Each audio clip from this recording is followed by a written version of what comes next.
Што е интересно, ќе гледаме викендов во фудбалска Европа. Лигата на шампиони помина и се враќаме на клупскиот фудбал. Ерно, ама сабота нема ништо. Сегде има по некој интересен меч, меѓутоа не е ништо за извојување. Затоа директно ќе одиме во недела. Но пред да почнеме со тоа, не заборавајте да притиснете subscribe на нашиот YouTube канал BMG Network.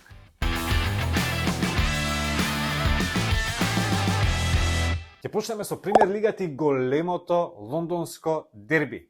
Арсенал Тотенхем. И сега олма ќе кажете Арсенал тепа. И вајде ќе тепа, ама чекај полека. Ова е прва сезона во кој Тотенхем не игра во Европа и тоа после колку? После 2008 година. И тоа е нивната најголема предност сезонава во Премиер лигата. Арсенал неделава играше со ПСВ во Лигата на шампиони и тепаше 4-0. Ги изгази. Но Тотенхем имаше цела недела за да се спрема за овој натпревар. Проблем за нив ќе биде шокот од повредата на Перишич.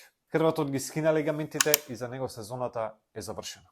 Двете екипи имаат изброј на бодови, имаат по 4 победи и едно реми до сега во Премиер лигата. Со тоа што Спарси имаат подобра гол разлика. И како ќе изгледа мечот? Арсенал ќе напаѓа, ќе притиска, а Тотенхем ќе се брани и ќе чека шанси од контри. И мислам дека ќе паднат голови на двете страни, иако Арсенал е сепак поблиско до победа.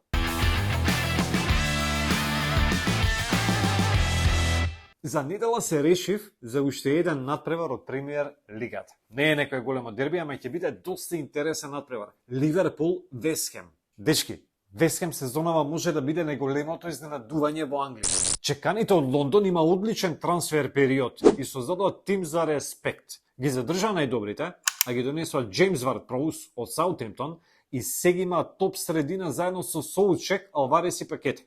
Дојде одличниот Мухамед Кудус од Ајакс, кој беше најскап трансфер за нив, како и Едсон Алварес, исто така од Ајакс. И почна одлично, 3 победи, 1 реми и 1 пораз и тоа минатото коло од Манчестер Сити. Клоп и Ливерпул, мислам дека и сезонава ќе се мачат, иако тргнаа добро. Имаат 4 победи и 1 реми. Кај ми е дресот од Ливерпул. Еве го. Колку е стар дресов, ама не го давам, не го менјам за ништо. Мојата втора омилена екипа. Тепа Ливерпул, дечки. Добро за Ливерпул е што сезонава не играат во Лига шампиони, играат во Лига Европа, па Клоп ќе има полесни надпревари и ќе може да ротира со составот. Но Клоп нема да се задоволи со ништо друго освен со борба за титула. А за да се освои титула, односно да се бориш за титула, мора да славиш во надпреварите како овој. Ќе биде тврд надпревар и мислам дека сепак на крајот Ливерпул ќе слави победа.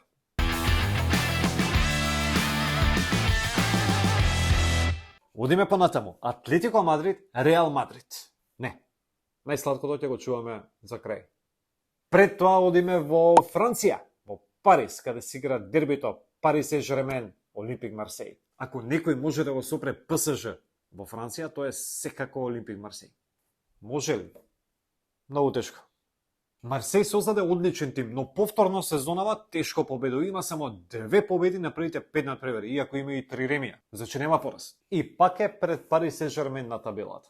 ПСЖ стартуваше со 2 победи, 2 ремија и 1 пораз. И тоа поразот дојде минатото коло од Ница на домашен терен 2-3. Среќа што славеа против Борусија Дортмунд неделава во Лигата на шампиони, па брзо се вратија на победите. Па мислам ќе слават и со Марсеј.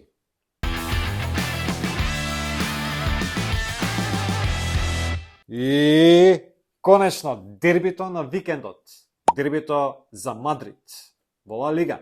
Атлетико Мадрид, Реал Мадрид. Има ли посреќен тим од Реал Мадрид сезонава во Европа? Со Алмерија губеа, па тепа со пресврт 2-1. Истото се деси и со Гетафито со гол во 95-та минута. И минатото коло со Сосиедад. Онаму кај што не губеа, и тоа против Селта, тепа со гол во на крајот на преварот. И сега, неделава во Лигата на шампиони, тепа со Унион Берлин многу тешко, со гол во 94-та минута. И сега ќе биде тешко, како и секогаш против Атлетико Мадрид. Симеоне тргна добро, меѓутоа минатото коло Атлетико доживеа пораз од Валенсија 3-0. Неделава одиграа нерешено 1-1 во Рим против Лацио во Лигата на шампионите. Немам дилема дека ќе биде неизвестен надпревар. Се мислам дека Реал ќе се мачи да даде гол, иако ќе притиска, а Атлетико ќе се брани, ќе чека контри, а опасен е од контри. Ама Реал ко Реал. Ништо чудно да тепа со гол во 95-та минута. И доста е за викендов. Значи, сабота спиеме, шетаме, одмараме, што било. А недела, ден за фудбал. Дечки, убав викенд и се гледаме.